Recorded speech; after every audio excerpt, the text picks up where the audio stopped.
This is the Blaze Radio Network.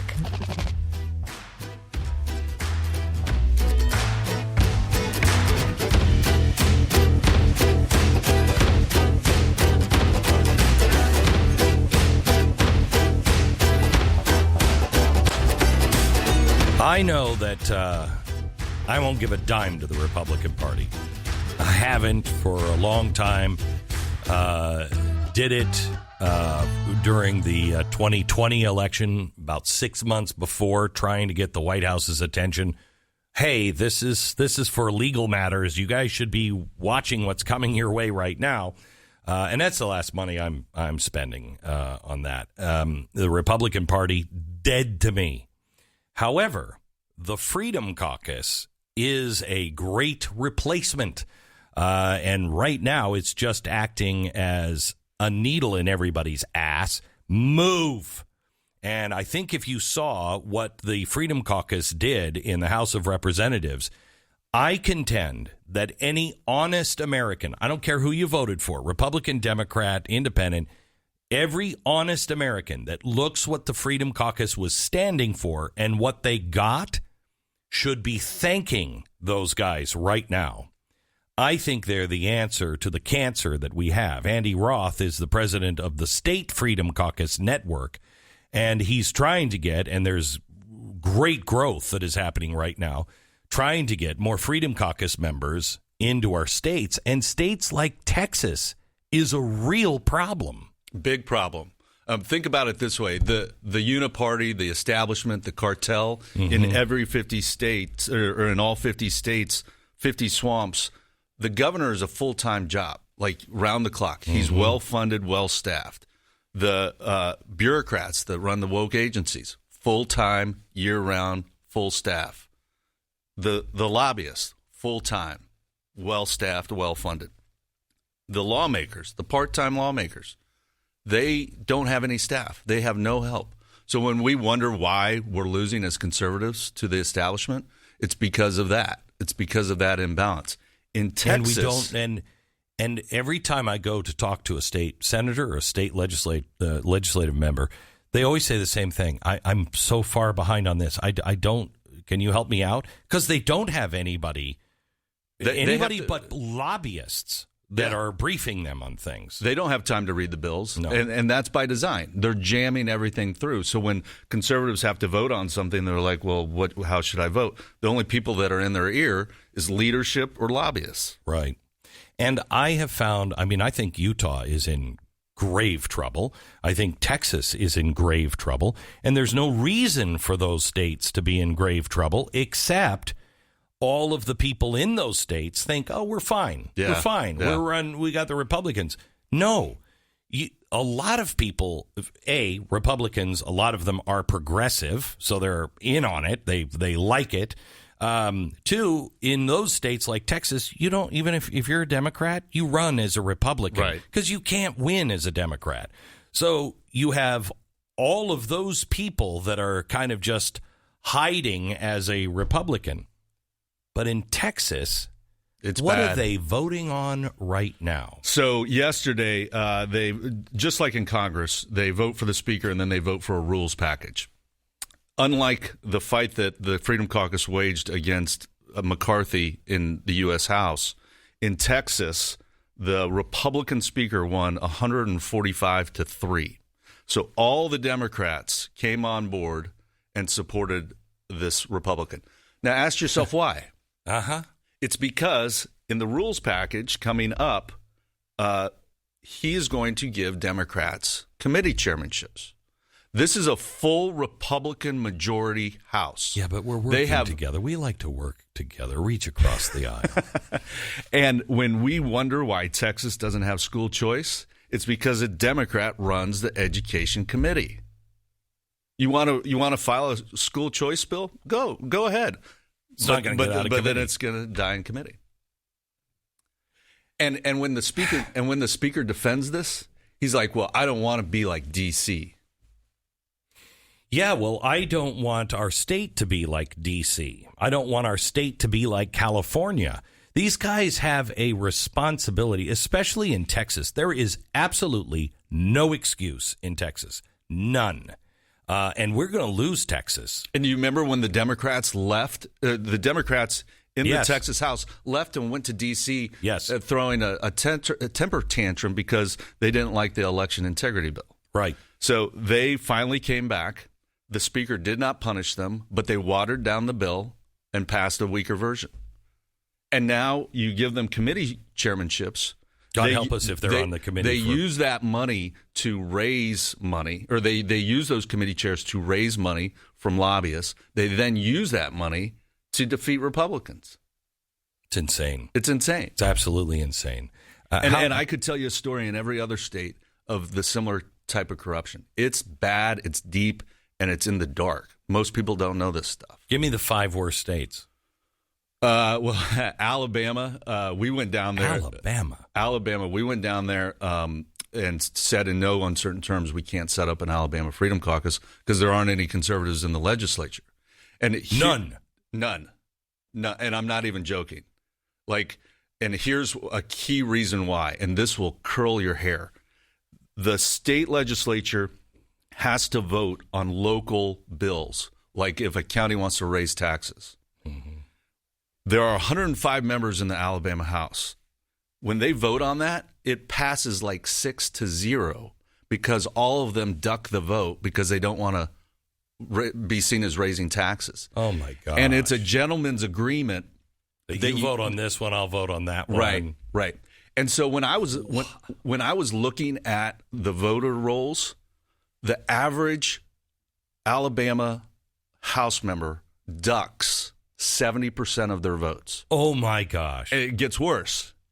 One Alabama state senator hasn't voted in 3 years. How is Alabama putting up with that? It's ridiculous, right?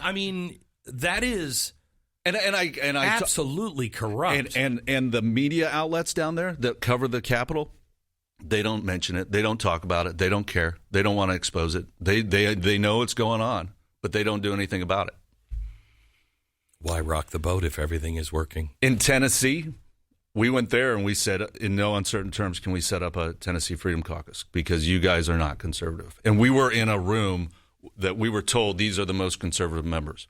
We're giving our pitch, like, here's what you do when you're in a Freedom Caucus. I had a guy over here defend subsidies for a Ford plant, Ford Foundation, all of the woke ESG stuff they're shoving down their throats. He's defending the subsidies. I had a lady in the back who was against school choice. And then I had a guy over here defend hotel motel taxes. And I'm looking at my VP of Government Affairs, Justin, and I'm like, are we in the right room? And these are deep red states. And these are people that came. It wasn't just everybody. They knew who they were meeting with, and they were coming to hear a pitch about starting a Freedom Caucus. Right. So they thought they were pretty good. Yeah. Oh, they thought they were really good. Wow. Did anybody say anything when you walk out of those meetings and go, guys, we can't do anything with you? Some of them said, well, gosh, I guess we better start voting better. And others were like, this isn't for me. But I am hopeful in the states that we are in. We're in 10 states, Georgia, South Carolina. We got some Mountain West states.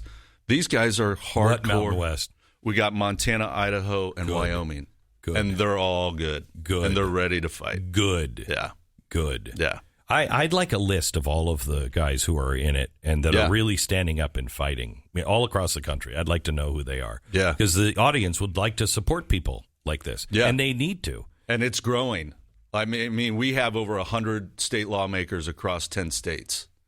And we're adding states. We added 10 last year, and we want to add another 10 to 15. So by the end of this year, it's my hope that we can be in half of the 50 states. We have to be. Yeah. We have to be.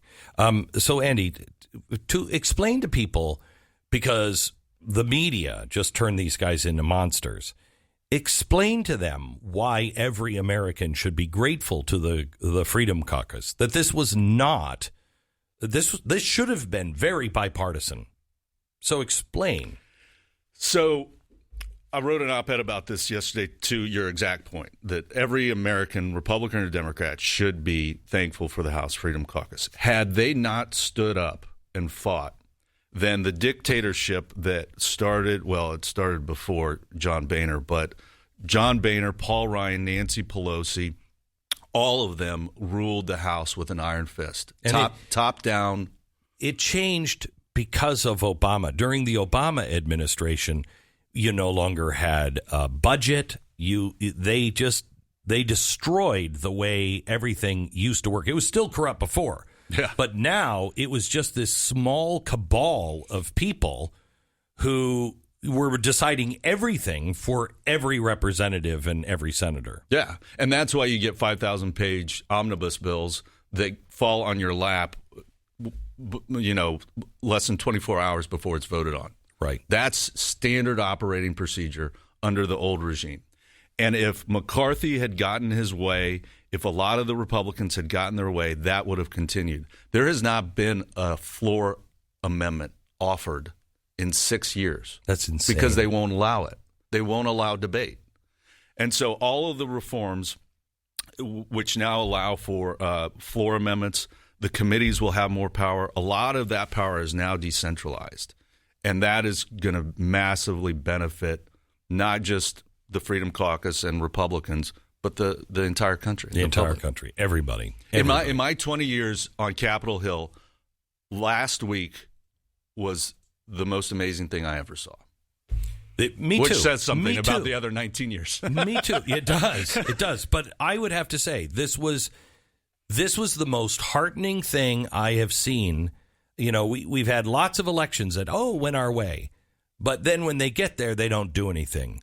These guys stood up, fought, were actually heard by the American people to some extent, and people have changed enough to where they're like, I don't want any of this old crap. I want something new.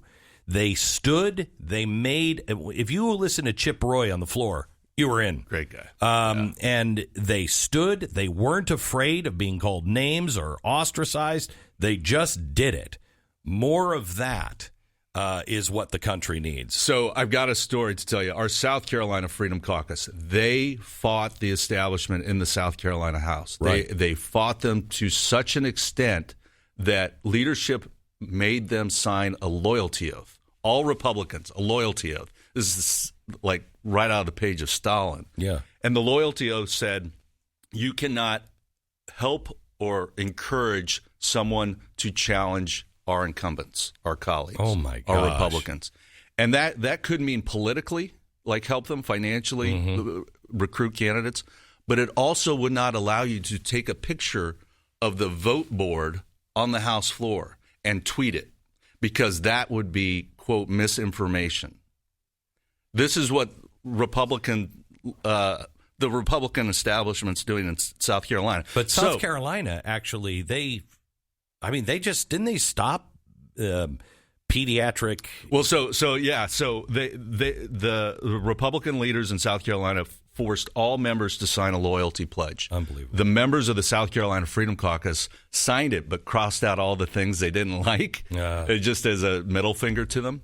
So since they refused to sign it in full, the Republican leaders right now are considering kicking 19 members of the Freedom Caucus out of the Republican caucus. Wow. Like, this is a violent nuclear option that they're going to. And Jim DeMint, Mark Meadows, Ralph Norman, a member of the House Freedom Caucus from South Carolina, they're all weighing in and saying that is a really dumb idea. How can we help them? Yeah. Blow up the phones of Davey Hyatt, who's the majority leader in South Carolina. Davey Hyatt? Dave Hyatt, yeah. Okay. And you just call the Capitol. But to your last, yeah. Okay. And Dave just Hyatt. scream Yeah, loud. bloody like murder. everybody, yeah. But to your point earlier, the South Carolina Freedom Caucus has been wildly successful. And one of the things they did was they forced a hospital to shut down a transgender clinic. Gender-affirming clinic. For minors. And they did that out of session. No votes, no bills. Unbelievable. Yeah. Andy, thank you so much. If you happen to be listening and you are in, a state house or a Senate, please contact State Freedom Caucus. You can find them at statefreedomcaucus.org, or you can follow on Twitter Andy Roth. He's the president of the State Freedom Caucus Network. You let us know who the good guys and bad guys are, will you? Yeah. And we will support those good guys as hard as we can. I'll give you an update every time I can.